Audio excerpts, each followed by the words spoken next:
कृष्ण की वाणी। बच्चे, तुम्हें क्या लगता है कि मैं तुम्हें देख नहीं रहा? मैं सब देखता हूँ। 24 घंटे मेरी नज़र तुम पर होती है कि तुम क्या कर रहे हो, क्या नहीं कर रहे हो। यहाँ तक कि तुम्हारे मन में क्या चल रहा है ना, इसके बारे में भी मुझे ज्ञात होता है। चाहे तुम शब्दों के ज़रिए मेरे आगे रखो या ना रखो, लेकिन तुम्हारे मन को भी मैं ही पढ़ लेता हूँ। मैं सब देख रहा हूँ और उन लोगों को भी देख रहा हूँ जो तुम्हें परेशान करने में, तंग करने में ना पीछे नहीं हट रहे। लेकिन तुम परेशान मत हो। पता है क्यों? क्योंकि तुम्हारी ज़िंदगी ना बस यहीं तक सीमित नहीं, तुम्हारी सोच बस यहीं तक सीमित नहीं है। जो लोग तुम्हें तंग कर रहे हैं, परेशान कर रहे हैं ना, उनकी सोच यहीं तक सीमित है। उन्हें लगता है कि ज़िंदगी भर वो तुम्हें परेशान कर पाएंगे, ज़िंदगी भर तुम्हारे साथ वो गलत कर पाएंगे और तुम्हारा नुकसान होगा, तुम्हारी बर्बादी होगी ज़िंदगी की। तुम्हारे ज़िंदगी में कभी प्यार या खुशियाँ नहीं आएंगी। तो वो सबसे बड़ी गलतफहमी में जी रहे हैं, जबकि ऐसा कुछ होने वाला नहीं है ना। उसका सब कुछ विपरीत होगा और तुम्हारी ज़िंदगी में बहुत खुशी आएंगी, तुम्हारी ज़िंदगी में प्यार आएगा, तुम्हारी ज़िंदगी में आज़ादी आएगी, तुम्हारी ज़िंदगी में वो सब आएगा जो तुम चाहते थे। और जो वो लोग सोचते हैं ना कि बस तुम्हें परेशान कर जाएंगे, तुम्हें इतना परेशान करेंगे कि तुम परेशान होकर मानसिक तनाव में चले जाओगे, तो ऐसा कुछ होने वाला नहीं। वो उनकी सोच है ना, होने दो। पता है उनकी सोच ऐसी क्यों है? क्योंकि उन लोगों के साथ में भी वैसा ही हुआ है जैसा वो तुम्हारे साथ करने की कोशिश कर रहे हैं। लेकिन तुम ना उनकी बातों पर बिल्कुल ध्यान मत देना। और तुम कहते हो ना कि कृष्ण ऐसे लोगों को मेरे आसपास क्यों रखा है, तो तुम समझ लो इस बात को, ऐसे लोग भी होना बहुत बहुत ज़रूरी है तुम्हारे ज़िंदगी के अंदर। पता है क्यों? क्योंकि अगर मैं हर जगह से तुम्हें तारीफ़ें ही सुनवाऊँगा ना, हर जगह से अगर तुम तारीफ़ें ही सुनोगे ना, तो वो तुम्हारे अंदर आकर ना तुम्हारा पतन कर सकती हैं, तुम्हारे मन के अंदर आकर ना तुम्हारे तरक्की में रुकावट बन सकती है, विघ्न ला सकती है।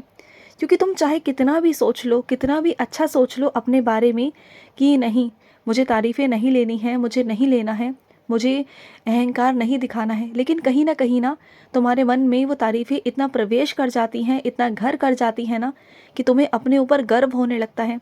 और उस गर्व की वजह से ना बहुत सारी चीज़ें तुम्हारे अंदर बदलाव होने लगती हैं। और जो तुमने मेहनत की हुई है ना, पहले की मेहनत और अब की मेहनत, बिल्कुल पानी फिर जाता है। और उसके बाद तुम मेहनत करना भी बंद कर देते हो। तो तारीफ़ें इतनी ज़रूरी हैं कि जितना बस कि तुम्हें ठीक लगे, तुम्हें अच्छा महसूस हो। लेकिन उतनी तारीफ़ें मैं तुम्हारी नहीं करवाना चाहता जिससे कि तुम्हारी तरक्की में, तुम्हारे उन्नति में, तुम्हारे विकास में परेशानी आए, विघ्न आए। तुम जानते हो, निंदकीय लोग भी होना आसपास बहुत ज़रूरी है। और मुझे तुम्हें ये समझाने की बिल्कुल ज़रूरत नहीं, बिल्कुल भी नहीं, कि तुम इन बातों को समझो। और वैसे भी तुम ऐसे लोगों की बातों से परेशान ही क्यों होते हो? क्योंकि ऐसे लोगों से तो तुम्हें कभी कभी मिलना होता है ना, हर रोज़ तो तुम नहीं मिलते ना, कभी कभी मिलते हो। तो ऐसे लोगों की बातें तुम्हारे मन पर क्यों घर करती हैं? तुम उनकी नीयत क्या है, उनकी ज़रूरतें क्या हैं, तुम्हें ये सोचने की ज़रूरत है ही नहीं। तुम बस ये सोचो कि तुम्हें कैसे आगे बढ़ना है। और हर चीज़ से सीख लो कि क्या चीज़ें हैं और क्या नहीं है ना। हर चीज़ से सीख लेनी चाहिए। आगे बढ़ना है तुम्हें, रुकना नहीं है। तुम्हें रुकने के लिए मैंने भेजा ही नहीं है। तुम तो रुकने वालों में से हो भी नहीं, और मैं तुम्हें रुकने दूंगा भी नहीं। क्योंकि तुम्हें आगे आगे बढ़ना है और बहुत आगे जाना है तुम्हें, बहुत आगे। और सुनो, अगर कोई दिल में परेशानी है, कोई दुख है, कोई परेशानी आ रही है, या तुम्हारे अंदर मन में कोई इच्छा उत्पन्न है ना, तो एक काम करना, तुम ना एक सफ़ेद पन्ने पर लाल कलम से अपनी इच्छा या अपनी परेशानी लिखकर वृंदावन भेज देना। और वहाँ जो दान पेटी है ना, उस दान पेटी में डालाना, या फिर किसी के भी द्वारा भिजवा देना। चाहे तुम वृंदावन भेजो, चाहे तुम खाटू श्याम भेजो, चाहे जहाँ मर्जी भेजो। जहाँ भी मेरा मंदिर है ना, जहाँ पर मैं साक्षात विराजित हूँ, जहाँ तुम्हें पता है कि लोग वहाँ आते हैं, जो मेरे प्रसिद्ध मंदिर हैं, जहाँ मेरा आना जाना लगा रहता है, बस उस मंदिर में तुम वहाँ भेज देना। उसके बाद तुम्हारी इच्छा कुछ ही महीनों के अंदर वो पूरी हो जाएगी। तुम बिल्कुल परेशान मत रहो। और सुनो, जो मेरी बच्चियाँ गर्भ अवस्था में है ना, उनसे मैं कहना चाहता हूँ कि तुम थोड़ा घर में बच के रहा करो। क्योंकि तुम्हारे घर में कोई ऐसा सदस्य है जो नहीं चाहता कि तुम गर्भवती हो।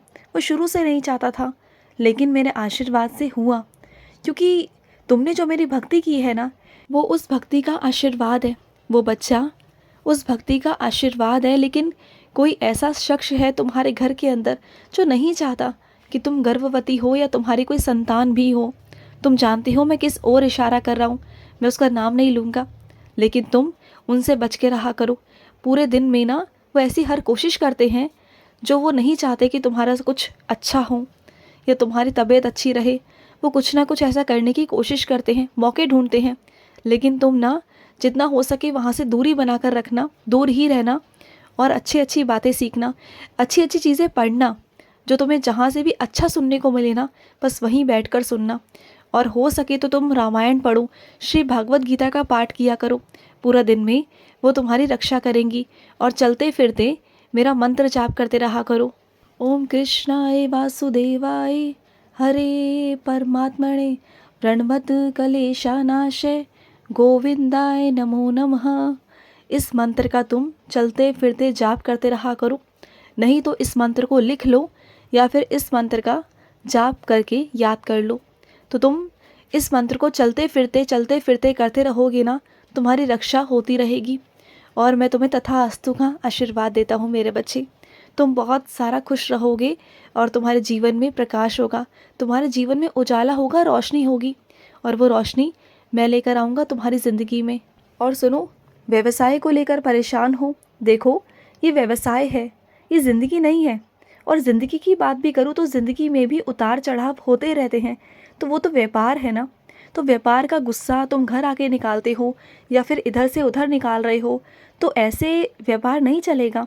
व्यापार को अगर चलाना है ना अच्छे से, तो पहले बैठो, समझो कि कहाँ से कमी आ रही है, क्यों कमी आ रही है, उस कमी को सुधारने की कोशिश करो ना कि अपने गुस्से को ला कर अपने घर परिवार पर निकालो या फिर कहीं और निकालो। ये तो गलत है ना। या फिर खुद पर निकालो, ये भी गलत है। तो ये सब चीज़ें मत करो, बल्कि उस तह तक जाओ, खाली बैठो, सोचो। जो तुम्हारे व्यापारी हैं, जो तुम्हारे साथ काम करते हैं, जो तुम्हारे सहायक कर्मचारी हैं या जो भी है तुम्हारे साथ, उनके साथ बैठो, उनके साथ सलाह मशवरा करो कि ऐसा क्यों हो रहा है, क्यों चीज़ें ढल रही हैं, क्या कारण है इसका। अगर किसी ने कुछ किया हुआ है, कुछ गलत नकारात्मक ऊर्जा तुम्हारे घर में भेजी हुई है, तो तुम पूजा पाठ घर में रखवाओ और घर में शुद्धता करवाओ। और वैसे भी ना, तुम जो मुझे स्नान करवाते हो ना अपने घर में, तो वहाँ का जल लेकर अपनी पूरी दुकान में, अपने पूरे मकान में छिड़का करो। हर रोज़ ऐसा किया करो। और मेरा कोई भी मंत्र जाप करके, जो भी तुम्हें मेरा मंत्र आता हो, उस मंत्र का जाप किया करो। और अगर तुम मंत्र नहीं जाप कर सकते, तुम्हें अगर मेरा कोई भी मंत्र जाप नहीं होता या फिर याद नहीं होता, तो तुम राधे कृष्ण राधे कृष्ण राधे कृष्ण राधे कृष्ण राधे कृष्ण तुम ऐसा कर सकते हो। तुम जानते हो राधे कृष्ण में वो शक्ति है कि सब कुछ उसमें समाया हुआ है, सब कुछ। तुम ऐसा 40 दिन तक करो, तुम्हारे व्यापार में बढ़ोतरी होना शुरू हो जाएगी और जो तुम्हारा काम रुका हुआ है वो भी होना शुरू हो जाएगा। लेकिन मेरी एक शर्त है कि तुम गुस्सा नहीं करोगे, ना अपने परिवार पर और ना खुद पर। तो हमेशा हंसते मुस्कुराते हुए रहा करो, तभी तुम अच्छे लगते हो।